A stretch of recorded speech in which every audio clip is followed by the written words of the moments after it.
Alô, comunidade! Boa tarde, Brasil, 28 de maio de 2025. Começa agora o ICL Urgente com as principais notícias do Brasil e do mundo. Sempre às 5 horas da tarde, sempre com a gente, a Laura Couto, com as atualizações lá da nossa redação. Boa tarde, Laura. Boa tarde, Rodrigo. Boa tarde para todo mundo que está nos assistindo. Boa tarde. Eu estou vendo sério ali atrás da Laura o Chico Sá já se preparando para daqui a pouco, na sequência aqui da nossa programação. Boa tarde para a Laura, boa tarde para o Chico Sá, boa tarde para você que mora nesse país em que intelectuais, lideranças sociais e políticas já pedem que o Brasil rompa relações com o Estado de Israel, como resposta ao massacre promovido por Israel contra a população palestina, um genocídio, né?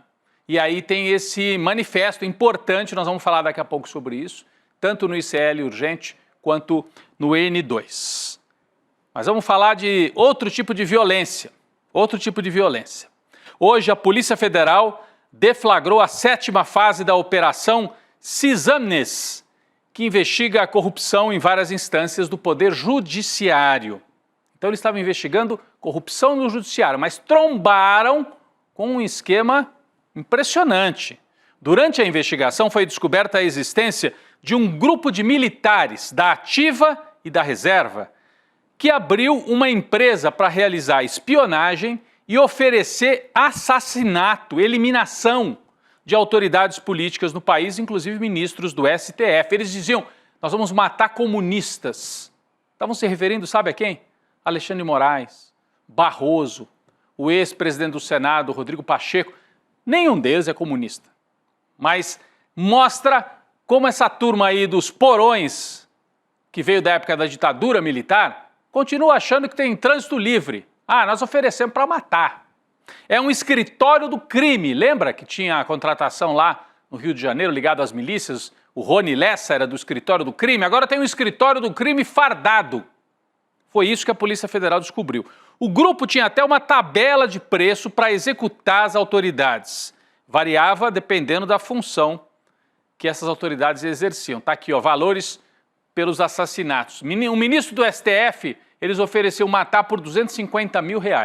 Senador da República, 150 mil. Deputados, 100 mil.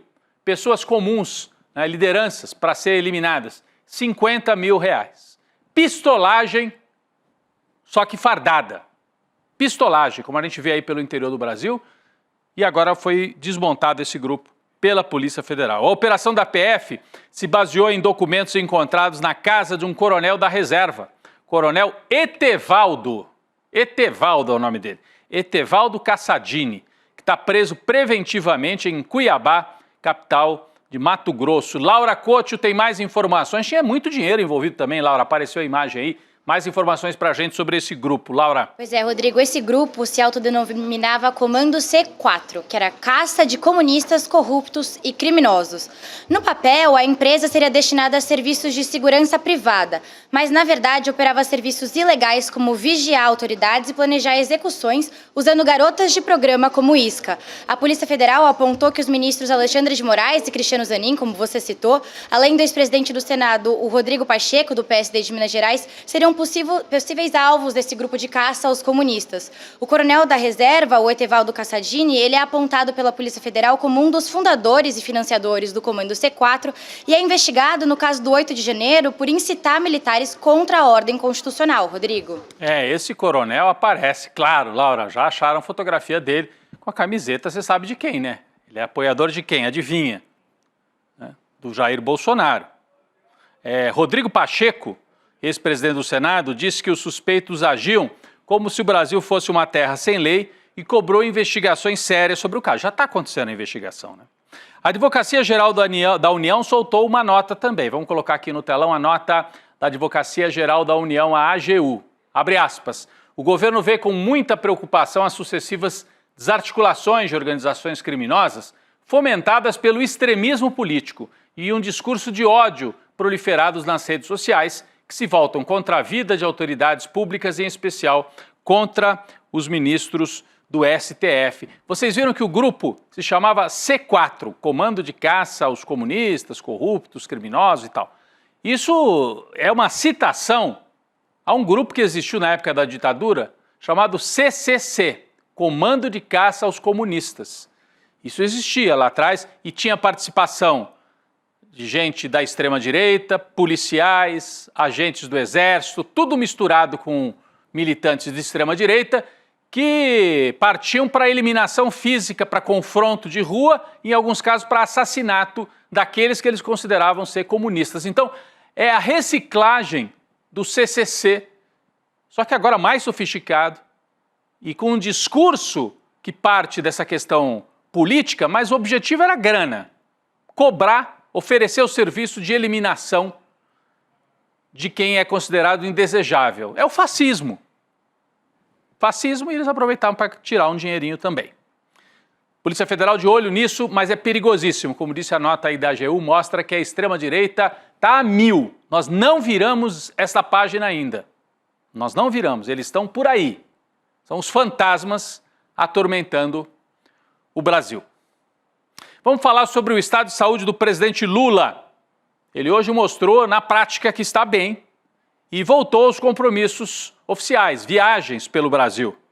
Depois de um período de repouso no começo da semana, segunda e terça, por causa de uma crise de labirintite, Lula embarcou hoje para uma viagem ao Nordeste, com paradas no Ceará, Pernambuco, Paraíba. Acho que nós temos imagens aqui, né?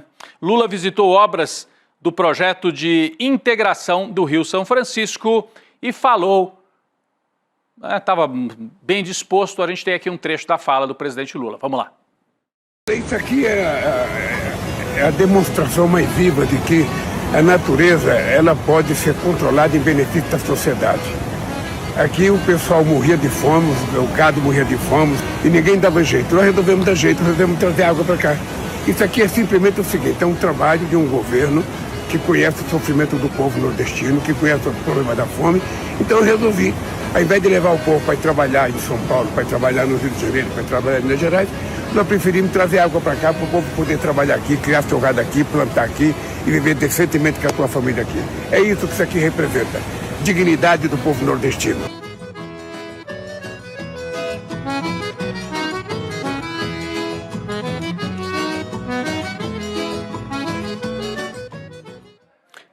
São imagens fornecidas aí pela Secretaria de Comunicação do Governo Federal. O presidente Lula, um dos pontos que ele visitou, eu acho que é esse exatamente, é a estação de bombeamento de água em Salgueiro, Pernambuco. Vocês sabem como é que funciona, né? A transposição lá do São Francisco. Olha quanta gente aqui acompanhando o presidente Lula, né? Estação de bombeamento lá na cidade de Salgueiro. Porque o Rio São Francisco, você sabe, nasce no interior de Minas Gerais, percorre vários estados brasileiros, passa ali por uma região muito seca do Nordeste. E é muita água que, claro, escoa em direção ao Oceano Atlântico. O projeto que vinha lá dos primeiros governos de Lula, e era um projeto da época de Dom Pedro II, fazia a transposição, ou seja, pegar uma parte dessa água que vai, no final, desembocar lá no oceano e fazer grandes canais, levando para as áreas mais secas do Nordeste. Isso já foi feito. Esses canais foram construídos, demoraram bastante. Eu estive lá nessa região de Salgueiro 15 anos atrás, é muito legal ver isso funcionando. Eu estive durante as obras, fazendo reportagem. E agora, o que o Lula foi inaugurar não foi o canal, é uma estação que vai dobrar a capacidade de bombeamento de um desses canais, onde a água sai ali do Rio São Francisco e vai para um canal que percorre centenas de quilômetros, abastecendo açudes, fazendas e mantendo o povo na sua terra sem precisar migrar para o Sudeste. Então, eu estava aqui falando da saúde do presidente Lula, mas acabamos falando também sobre a transposição. Importante que hoje o presidente Lula se manifestou sobre aquela agressão horrorosa sofrida pela ministra do Meio Ambiente, Marina Silva. O presidente ligou diretamente para a ministra e elogiou a atitude dela de ter se retirado de uma audiência depois de sofrer ataques machistas de vários senadores da extrema-direita. Foi a Marina, na verdade, que deu a informação. Foi uma ligação privada do Lula, mas um apoio que se tornou público e é muito importante. A Marina, ministra, disse o seguinte: foi o presidente Lula quem me ligou. A Janja também fez uma postagem e mandou um áudio para mim, enquanto eu estava no meio desse furacão. Quando o Lula, me ligou, a primeira coisa que eu perguntei é como é que o senhor está, presidente? Ela estava preocupada com o negócio da crise de labirintite. E o Lula me respondeu: fiquei melhor depois que você decidiu se retirar da audiência e não ficar aguentando aquele tipo de agressão. Você fez o certo, disse Lula para Marina Silva.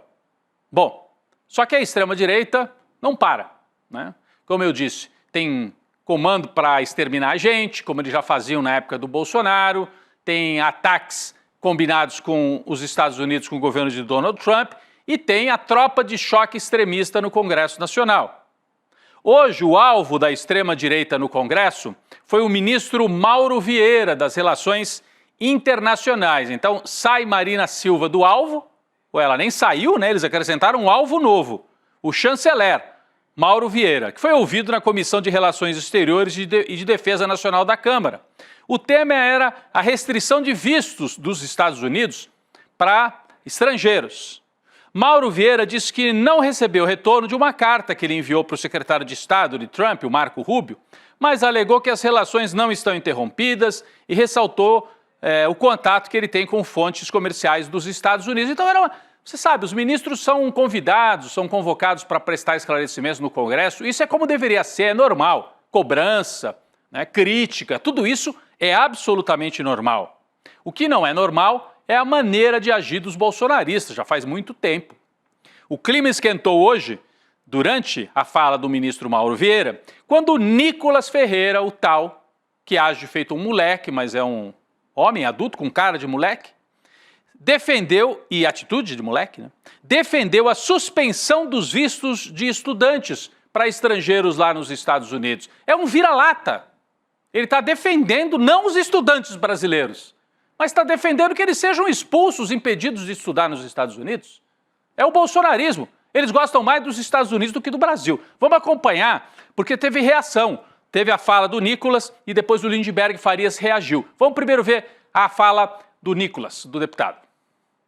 Acho que eu ouvi aqui alguns deputados do PT dizendo a respeito, por exemplo, da suspensão, né, dos vistos de estudante pelos Estados Unidos, de que isso seria uma medida, enfim, praticamente totalitária. Mas, na verdade, o que eles estão fazendo é só uma suspensão para poder analisar a rede social dos estudantes que querem aplicar, né, o visto nos Estados Unidos. Na sua rede social, né, um comunistinha de meia tigela fica falando mal dos Estados Unidos, do Trump, e daqui a pouco está querendo estudar nos Estados Unidos, né? Não. Sua rede social vai ser avaliada. Segundo ponto, Janja, que confesso que é a norte-artilheira, né, a nossa camisa 10, mas que, poxa, em termos de âmbito internacional, é gafe atrás de gafe. Que chega e xinga o Elon Musk, o homem mais rico do mundo, manda ele para aquele lugar. Enfim, essa é a pessoa que, ao lado, né, do Xi Jinping, pede para poder regular as redes aqui no Brasil. É um vira-lata sem tamanho, né? É um vira-lata. E o discurso da extrema-direita e dos bolsonaristas e da turma do Trump é que liberdade de expressão tem que ser absoluta e total. Aí o que ele está dizendo? Os Estados Unidos não vão dar o visto porque querem saber o que a pessoa escreveu na sua rede social. Quer dizer, só pode entrar nos Estados Unidos quem falar bem do Trump? Isso é liberdade de expressão? Não é. Isso é coisa de um moleque que age feito vira-lata. Vamos ouvir a resposta do deputado Lindenberg Farias, lembrando como o Brasil ficou isolado internacionalmente durante o governo Bolsonaro por causa de gente desse tipo. Vamos ouvir o Lindenberg Farias. Eu falo tudo isso para dizer que nós temos problemas tão sérios nessa área causados pelos senhores aqui desse grupo de extrema-direita, bolsonarista. Eu vou entrar nos pontos. Nunca nós ficamos tão isolados na nossa história. Um ex-ministro chegou a falar que o Brasil era pária internacional. Os senhores lembram daquela reunião do G20 em Roma? As lideranças políticas todas ali e Bolsonaro circulando, sem falar com qualquer pessoa. Os líderes mundiais faziam questão, visitavam a América Latina, de pular o caso do Brasil. Não paravam aqui. Eu vi o agro, que os senhores dizem que defendem, desesperado com as loucuras, as sandices ditas por Bolsonaro contra a China, o maior parceiro econômico, e o pessoal do agro, da direita, enlouquecido para desfazer o que era feito Então, os senhores tiveram que recolocar o país internacionalmente. E o senhor, ministro Mauro Vieira, junto com o presidente, conduziram isso de forma impecável. É isso. A resposta aí é a lembrança do que foi o bolsonarismo também na área internacional. Mas ainda nesta área, uma notícia importantíssima desta quarta-feira. Hoje, o secretário de Estado dos Estados Unidos, o Marco Rubio, anunciou oficialmente a restrição de vistos para autoridades estrangeiras que, segundo ele, abre aspas, são cúmplices de censura aos norte-americanos. O anúncio foi feito numa publicação no X, publicação do Marco Rubio. É claro, aqui está traduzido, né, porque ele não ia escrever em português. Vamos trazer aqui a fala do Marco Rubio. Né? Hoje estou anunciando uma nova política de restrição de vistos que se aplicará a autoridades estrangeiras e pessoas cúmplices de censura. A liberdade de expressão é essencial ao estilo de vida americano. É? Então por que eles estão censurando as universidades e censurando estudante que tiver crítica? Aí não pode entrar lá nos Estados Unidos. Bom, estrangeiros que trabalham para minar os direitos dos americanos não devem ter o privilégio de viajar para o nosso país, seja da América Latina, da Europa ou em qualquer outro lugar. Os dias de tratamento passivo para aqueles que trabalham para minar os direitos dos americanos acabaram. Eles se acham, né? Quem é que está querendo? Que autoridade brasileira está pedindo, pelo amor de Deus, para ir para os Estados Unidos? Eu conheço um monte de bolsonarista, mas a autoridade aqui do Brasil atualmente. Então o Marco Rubio fez essa medida, é uma reação contra governos, parlamentos ou cortes judiciais que possam pressionar as plataformas digitais por medidas de moderação e de defesa da democracia. Por isso que a gente tem que ficar atento quando esse mesmo Marco Rubio disse numa sessão lá no Congresso dos Estados Unidos que pode adotar sanções contra o ministro Alexandre de Moraes e outros ministros do Supremo. O Dudu Bolsonaro falou, tá vendo? Ele quer ajudar, é para ajudar o Bolsonaro. Não é, é para ajudar as redes sociais dos Estados Unidos que querem liberdade total, inclusive para atentar contra a legislação de estados como o Brasil, como o México, como a Colômbia, como a Argentina. Eles acham que de lá eles podem decidir tudo, a revelia da lei, inclusive.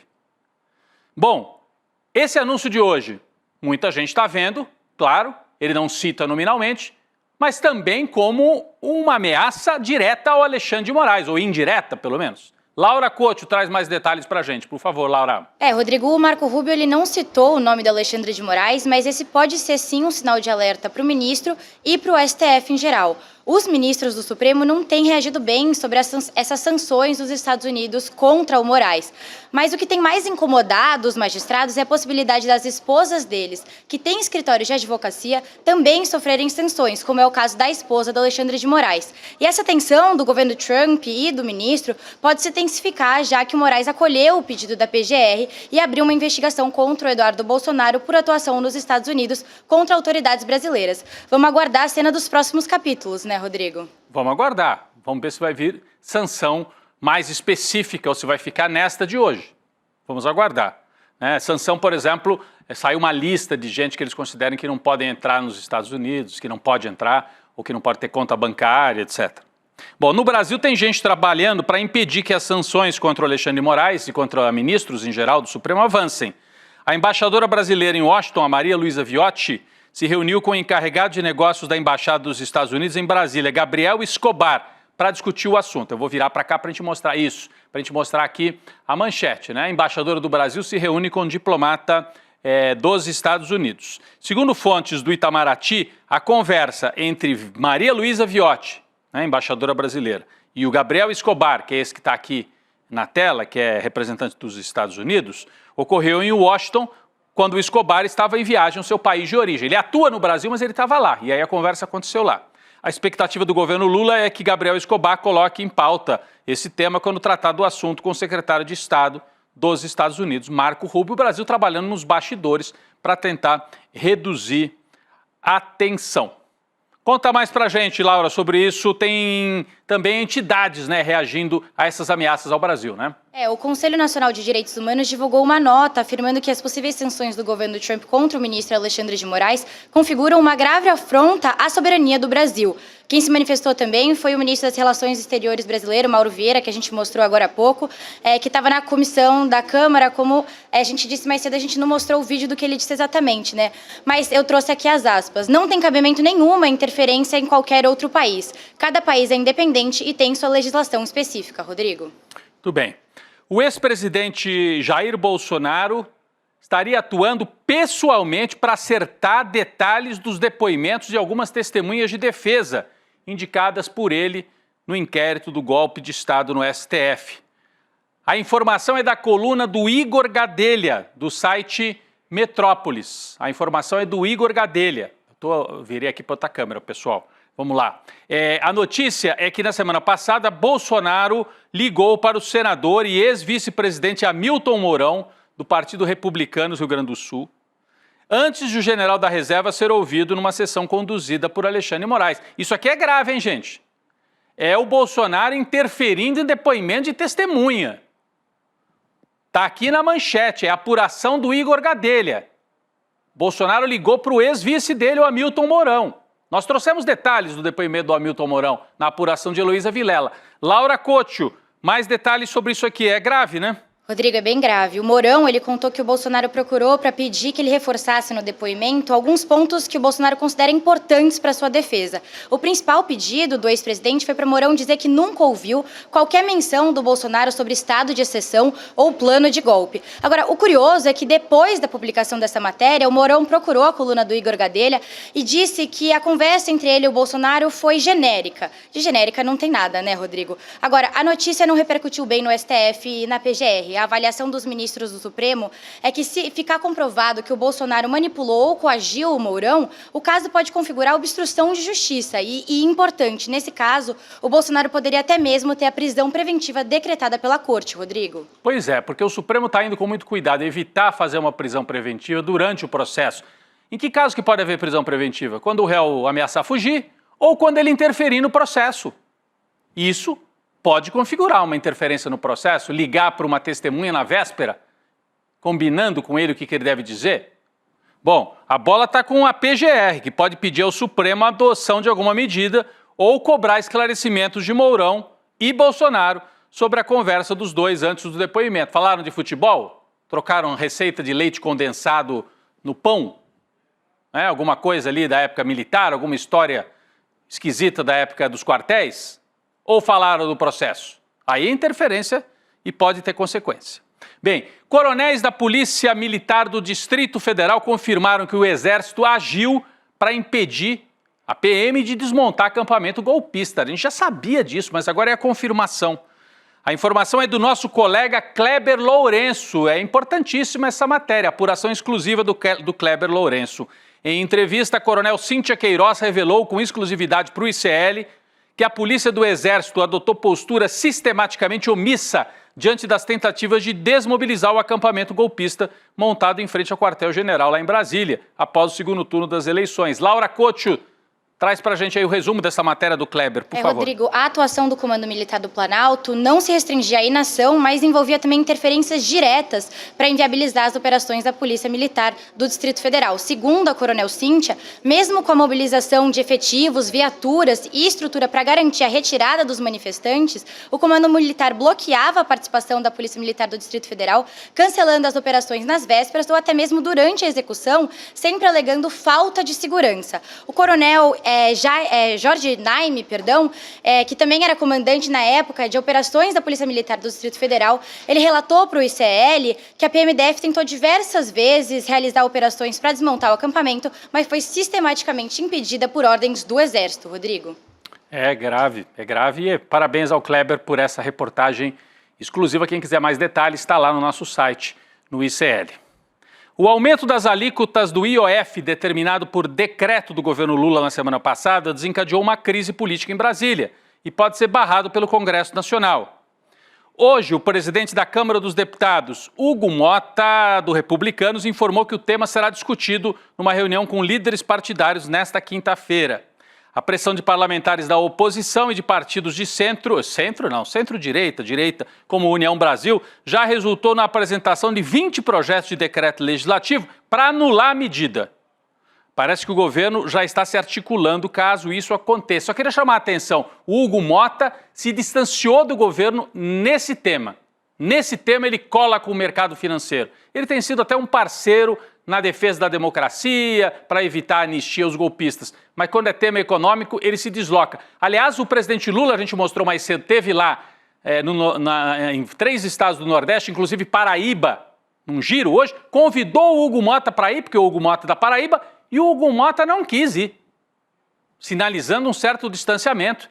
E isso vai se consubstanciar, vai se concretizar na votação provavelmente de hoje em relação ao IOF. Não é isso, Laura? Rodrigo, o governo Lula tenta conter essa articulação parlamentar com o argumento de que a derrubada do decreto pode comprometer o equilíbrio fiscal. Isso porque, segundo cálculos da equipe econômica, a revogação da nova cobrança pode travar até 12 bilhões em emendas parlamentares.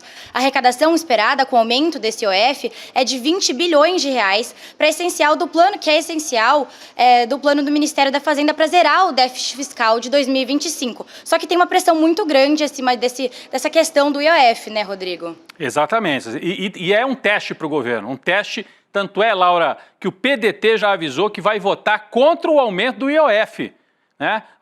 Especificamente o IOF sobre câmbio e operações de crédito, caso o assunto seja levado ao plenário. É importante ressaltar, Laura, que essa é a primeira divergência do PDT em relação ao governo depois da crise no INSS. Você pode complementar a informação para a gente, Laura? A informação foi dada pelo líder do partido na Câmara, o deputado Mário Hering. E como você já disse, Rodrigo, foram protocolados mais de 20 pedidos de decreto legislativo para barrar o aumento do IOF. E segundo o Heringer, o PDT vai ser um dos partidos que vai defender na reunião de líderes a inclusão desses projetos na pauta do plenário. Então é um teste e provavelmente o governo vai perder essa, gente. O Haddad vai perder essa, o governo vai ter que achar outra forma de compensar aí e equilibrar o orçamento federal. Vamos para o noticiário internacional importante, hein? Donald Trump segue alfinetando a Rússia sobre a guerra na Ucrânia. Hoje o presidente dos Estados Unidos disse que não sabe se o presidente russo, Vladimir Putin, quer realmente acabar com a guerra na Ucrânia. O Trump não falava que ele sendo eleito em 2 dias acabava tudo, em algumas horas? Não está conseguindo. A decepção de Trump com o Putin veio depois da ofensiva do exército russo em território ucraniano, em meio a discussões de cessar-fogo mediadas pelos Estados Unidos. Laura Couto. O Donald Trump também destacou que vai responder, abre aspas, de uma forma um pouco diferente caso Putin não esteja interessado em um acordo de paz. O Trump também explicou o porquê de não impor novas sanções contra a Rússia. Segundo ele, ele não quer interferir na possibilidade desse acordo de paz. Vale lembrar que ontem, horas depois do Trump falar que o Putin estava brincando com fogo, o principal responsável pela segurança do Kremlin mencionou diretamente o risco de uma terceira guerra mundial. Exato, Laura, e a gente teve mais um ator entrando em cena aí, a Coreia do Norte, né? Coreia do Norte, do Kim Jong-un, né? O Ministério das Relações Exteriores emitiu um memorando indicando que o plano do sistema de defesa antimísseis Domo de Ouro do Donald Trump é uma iniciativa ameaçadora. Vamos lembrar que a Coreia do Norte é um país considerado isolado, mas tem armamento nuclear. Está aqui a manchete, o Kim Jong-un se manifestando e entrando também nessa disputa. Vai subindo o tom, né? Vão subindo o tom das declarações internacionais. De um lado o Trump, do outro lado o Kim, de outro o Putin. Enfim, o mundo vive uma situação cada vez mais tensa. Tensão gravíssima também na região de Gaza. O primeiro-ministro israelense Benjamin Netanyahu disse hoje que Mohamed Sinwar, líder do Hamas em Gaza, foi morto em território palestino. No entanto, o premier israelense não especificou, não deu detalhes de quando o líder do Hamas teria sido morto. O grupo Hamas ainda não se pronunciou sobre o suposto assassinato. Eu acho importante a gente destacar também, Laura Couto, destacar também o fato de que hoje personalidades brasileiras, eu até falei disso no começo do programa e eu quero trazer com bastante destaque nesse momento, agradecendo a imensa audiência aqui do ICL Urgente.